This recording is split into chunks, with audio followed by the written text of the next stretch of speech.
If you're shopping for an RV fifth wheel and you don't have the truck yet, that's good. It's actually better to pick out your RV first and then get the truck to match it.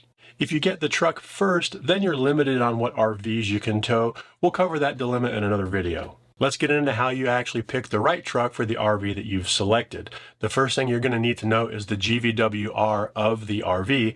That is the gross vehicle weight rating, and it is the maximum that RV will ever weigh, hopefully. In this example, we're going big and we're picking a 20,000 pound RV. With that 20,000 pounds in mind, the first thing and most obvious is the truck's tow rating. Obviously, the truck needs to be able to tow the entire RV. You can generally find those numbers in a towing guide for the particular manufacturer you're interested in. Be sure you're looking at the fifth wheel towing numbers and not the conventional towing numbers. The second number is a little bit trickier, and that is going to be the truck's cargo capacity. Cargo capacity is how much the truck can actually carry in the bed. Imagine you want to carry a ton of bricks back from Lowe's. You need to be able to put 2,000 pounds in the bed of your truck and drive down the road. It's no different when you're talking about a fifth wheel, because generally you're going to have 15 to 25% of the RV's weight on the pin sitting in the bed of your truck.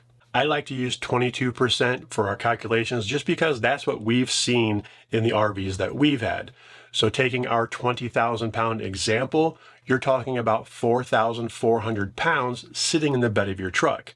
So your truck needs to be able to handle that 4,400 pounds, plus passengers, plus toolbox, plus tools, and anything else you're going to carry in that truck. Estimate those numbers and add that to your actual 22%.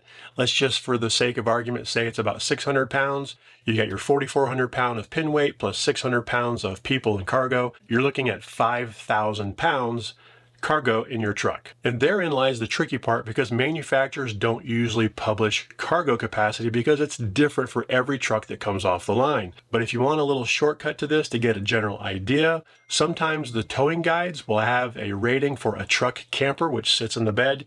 You can use those numbers to get a general idea.